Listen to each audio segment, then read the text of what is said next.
Is the universe infinite? People ask me this all the time, and the answer depends on something we don't fully know yet. How much matter is out there? How strong gravity really is? But let me tell you what we do know and what the mathematics predicts, because the possibilities are far stranger than you might expect. Space itself is expanding right now. Galaxies billions of light years away are racing away from us at thousands of miles per second. The farther they are, the faster they're moving. The space between them, stretching, growing. Every second, the universe gets bigger. You can't feel it. The effect is too small here, but it's real. And here's what that means. If space is expanding now, then in the past, everything was closer together. Run time backward. Galaxies get closer, denser, hotter. Keep going, further back, further, until when? Until everything, every galaxy, every star, every atom was in the same place, compressed into something unimaginably small and dense. That moment, that beginning, we call it the Big Bang. Not an explosion in space, the explosion of space itself, the moment when everything began. But let me tell you how we figured this out and what it means, because the implications are far stranger than you might think. In the 1920s, astronomers started looking at distant galaxies, measuring their light, and they noticed something peculiar. The light wasn't quite the right color.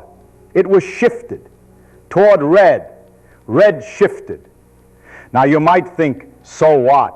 Light changes color all the time. But this was different. The shift followed a pattern. The farther away the galaxy, the more its light was red shifted. Not a little, a lot. What causes this? Motion. When something moves away from you, its light gets stretched, like sound from a passing car. As it moves away, the pitch drops. Same thing with light. Motion stretches the wavelength, makes it redder. Okay, space is expanding, has been since the beginning. But here's the question that kept me thinking. What happens next? Does it expand forever, or does something else happen? The answer depends on one thing: gravity. Everything in the universe has mass. Mass creates gravity. Gravity pulls. Even though space is expanding, even though galaxies are flying apart, gravity is working against it, trying to pull everything back together. It's like throwing a ball upward. The ball rises, but gravity pulls it back. Whether it comes back down depends on how fast you threw it. Throw it slowly, gravity wins. The ball rises, slows, stops, falls back. Throw it faster, at a critical speed, escape velocity, the ball just barely escapes. It keeps rising forever, but its speed approaches zero. Throw it even faster, it escapes easily, keeps rising, never comes back. The universe is the same. Everything depends on the balance. How fast is space expanding versus how hard is gravity pulling back? And that gives us three possibilities, three ways the story could end. The first possibility is this: space expands too fast. Gravity can't slow it enough. The universe expands forever. Galaxies race apart. Eventually they're so far that light from one galaxy can never reach another. Each becomes isolated, alone in an ocean of darkness. Stars burn out one by one. Everything goes cold, dark, empty. The universe doesn't end in drama. It just fades, gets colder and colder, and more empty, until nothing interesting can ever happen again, forever. The second possibility is this: space expands at exactly the critical speed. Gravity pulls back just hard enough to slow the expansion, but not stop it. The universe keeps expanding forever, but slower and slower. At infinite time, the expansion rate approaches zero, perfectly balanced on a knife edge. This is the flat universe, and its fate is similar to the first case. Expansion forever, but balanced precisely at the critical rate. The 30 possibility is this: space doesn't expand fast enough. Gravity is too strong. The expansion slows, then stops, then reverses. Galaxies stop receding, then start approaching. Space begins contracting. Everything gets closer together, denser, hotter. Think of the Big Bang in reverse. Galaxies collide, merge, stars are ripped apart, matter gets compressed, temperature rises. Eventually, space contracts so much that atoms can't exist. Then molecules, then even subatomic particles. Everything collapses back into a single point, a big crunch, the opposite of the Big Bang. The universe that began in fire ends in fire. Everything that exists gets crushed back into what? A singularity again. Maybe another Big Bang. Maybe something else. We don't know. Which one is our universe? In the mid-1960s, we didn't know. The answer depends on how much matter exists, how strong gravity really is, not just the matter we can see, stars, galaxies, gas, but everything, including matter we can't see directly. And while I was thinking about this, about the universe expanding or contracting, I realized something. If the whole universe can collapse, what about smaller objects? What about individual stars? Stars are remarkably stable for millions of years, billions even. They burn hydrogen. Fusion reactions in the core release energy. Radiation pressure pushes outward. This balances gravity trying to crush the star inward. But nothing lasts forever. Eventually, the fuel runs out. Hydrogen is exhausted. Fusion slows, then stops. The outward pressure disappears, and gravity wins. For small stars, stars like our sun, this is relatively gentle. The star cools, contracts, becomes a white dwarf, an Earth-sized ember made of compressed matter, hot at first, but cooling over trillions of years, eventually becoming a cold, dark sphere, a stellar corpse.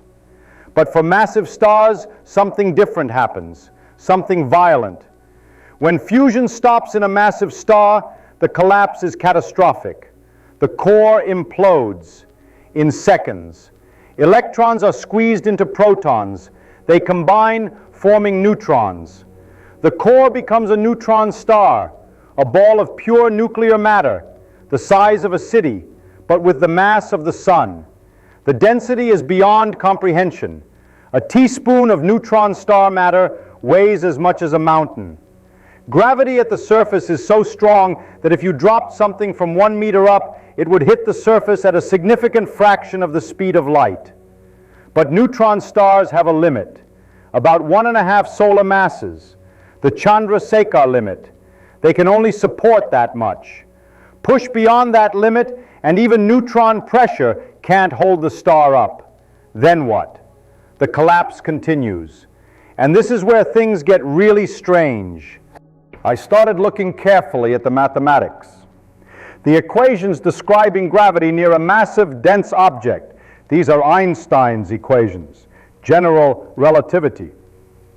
For normal objects, planets, stars, even neutron stars, the equations work fine.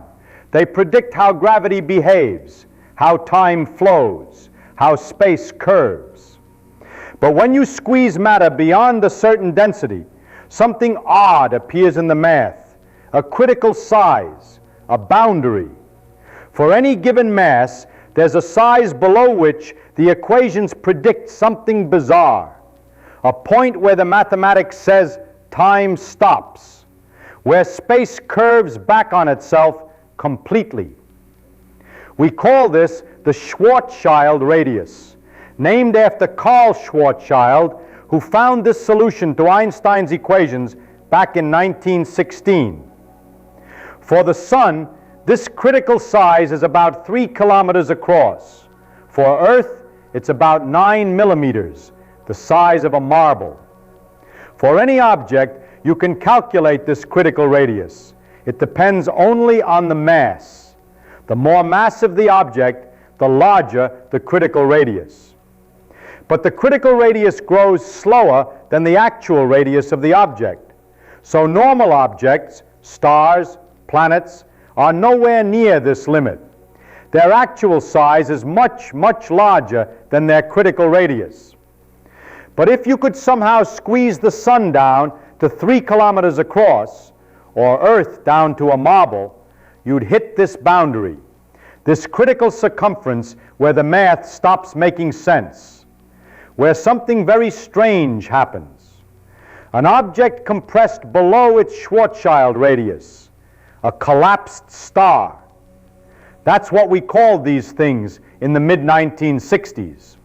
Some people also said frozen star, for reasons that will become clear, or black star, because no light escapes from them.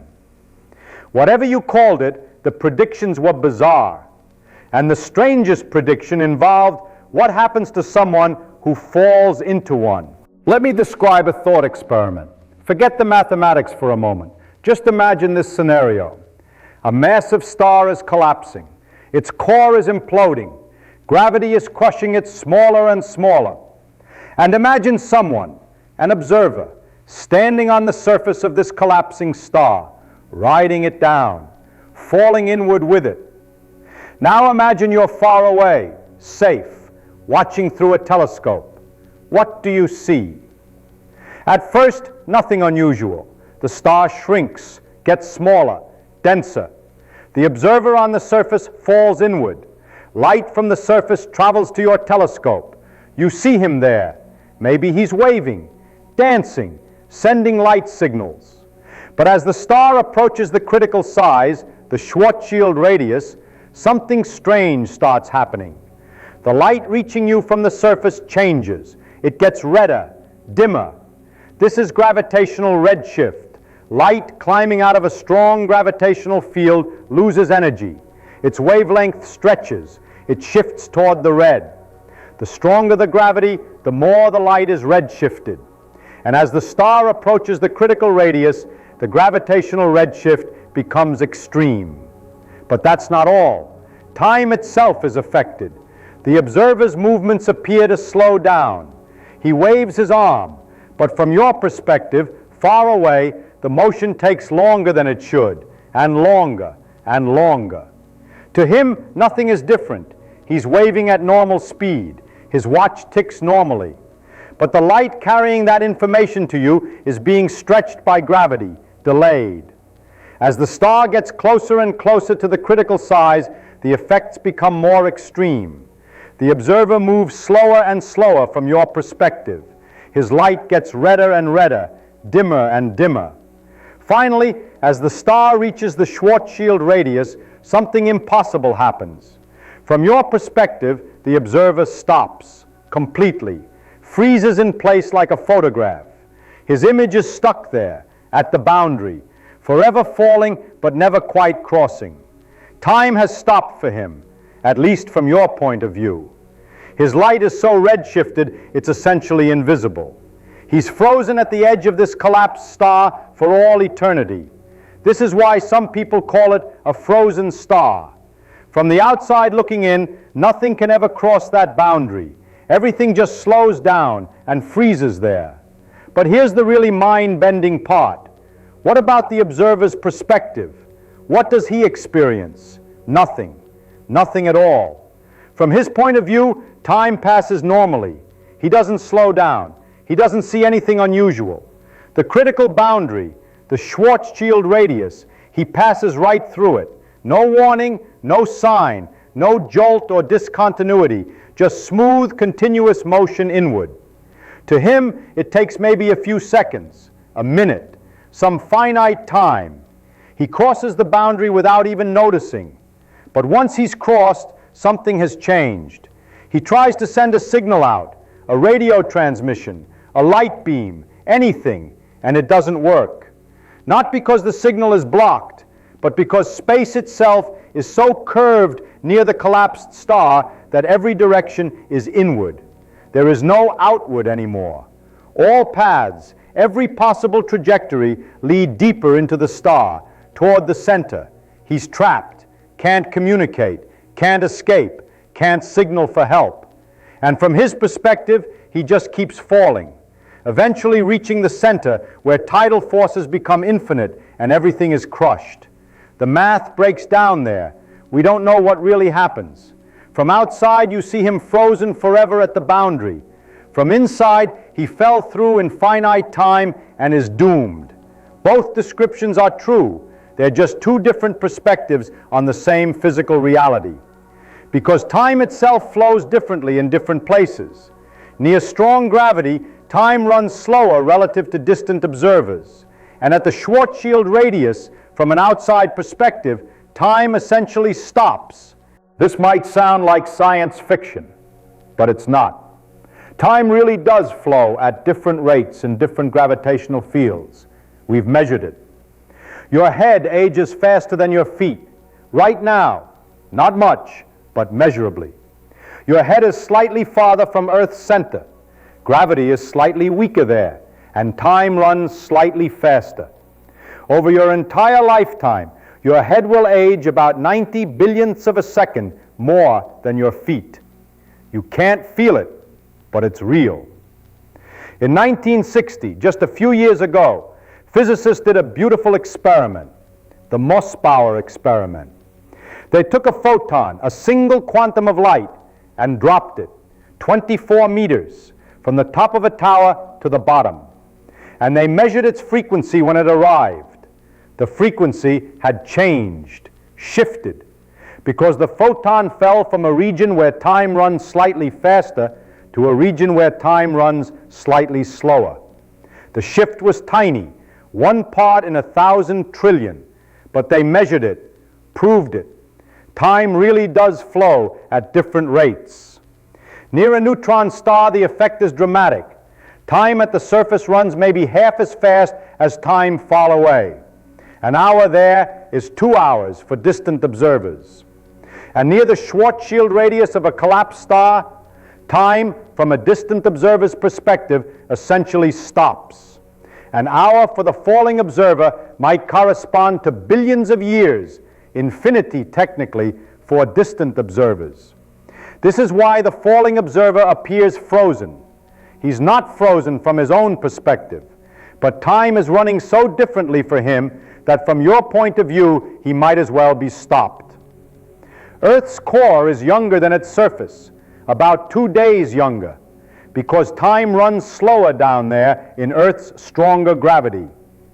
Over 4.5 billion years, that adds up to about 2 days of difference. This isn't speculation. It's not theory in the sense of maybe it's true. It's measured, confirmed by the Mossbauer experiment and others, as real as anything in physics. So, if these collapsed stars exist, how would you find them? They don't emit light, by definition. Light can't escape from below the Schwarzschild radius. They're invisible, dark, holes in space where stars used to be. I thought about this problem, and there are a few possible methods, all indirect, all difficult, but possible. First, binary star systems. Most stars aren't alone. They have companions. 2 stars orbiting their common center of mass. If one of them collapses, becomes one of these black stars, you'd see something odd. A visible star seemingly orbiting empty space, but not really empty. The visible star is being pulled by something massive, something invisible. You could watch the visible star's motion carefully, plot its orbit, calculate how massive its unseen companion must be. If that mass exceeds the Chandrasekhar limit, if it's too massive to be a neutron star, and if the object is dark, then maybe you found one, a collapsed star. This is actually one of the more promising methods. Many stars are in binary systems.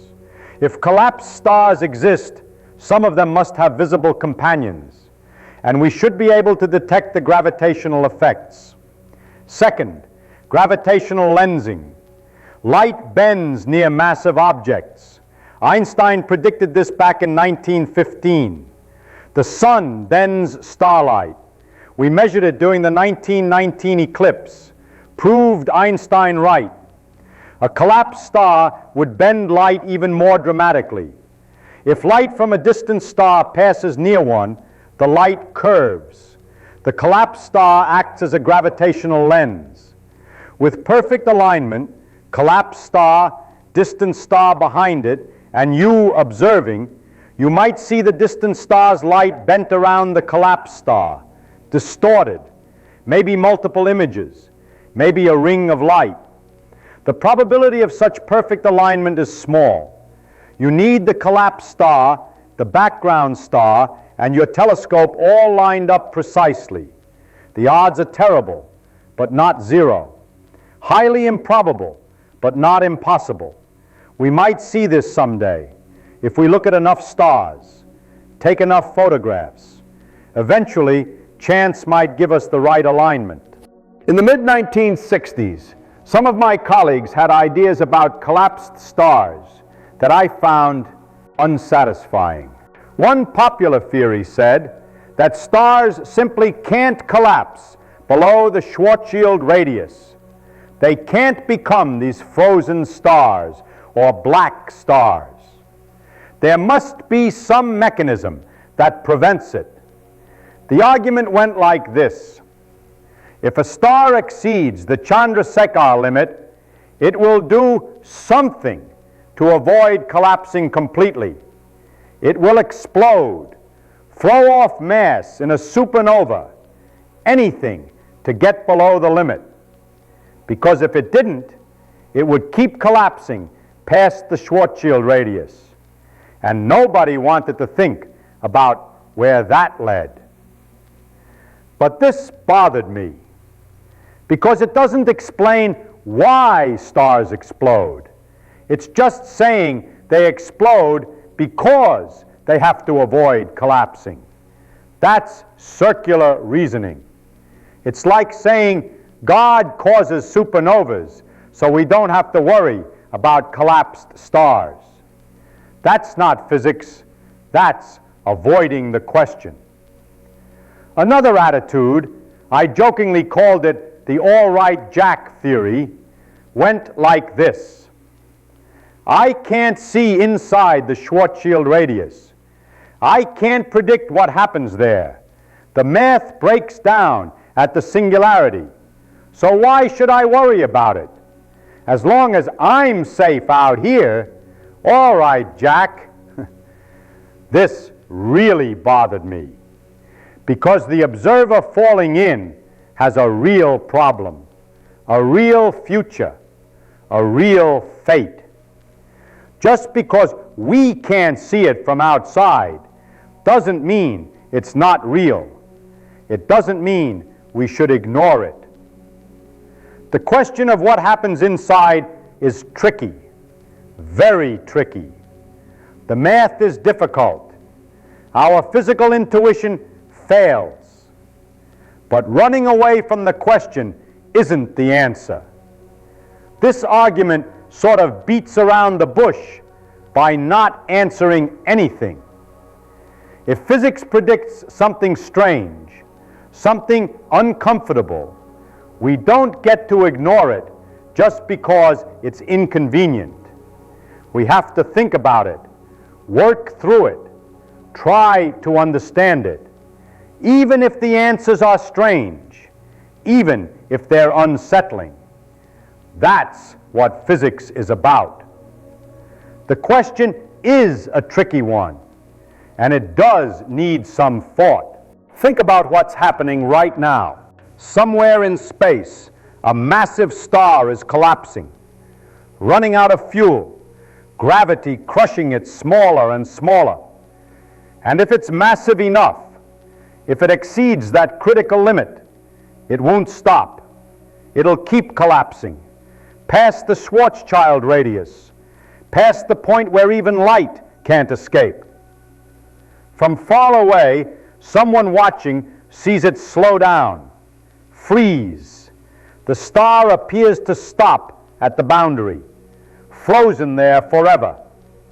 Time itself has stopped from their perspective.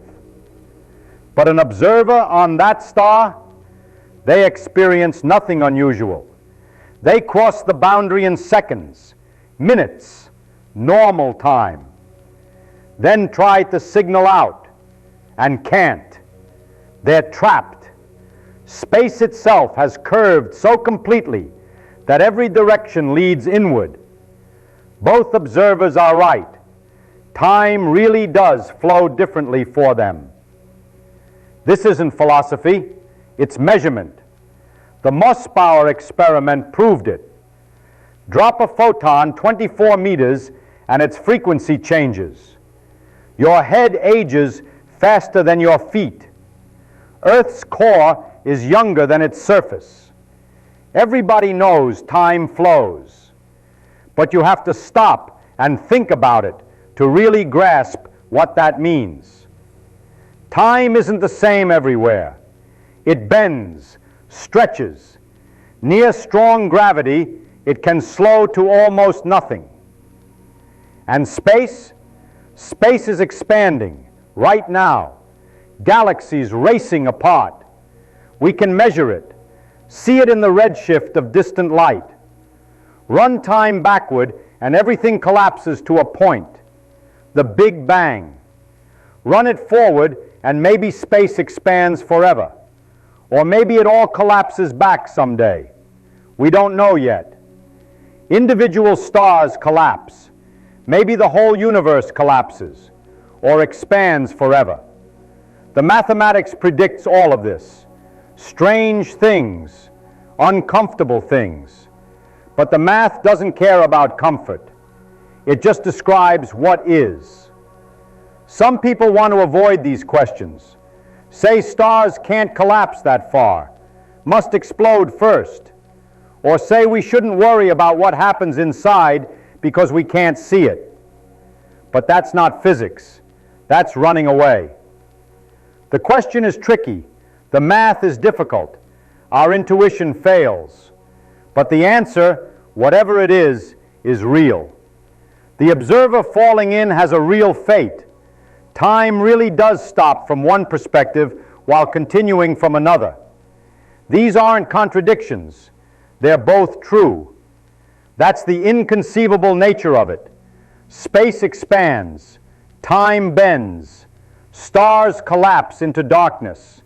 And we're only beginning to understand what it means. When you really think about it, really stop and consider what the equations are saying, the universe is far stranger than it appears. Not simpler, but more true.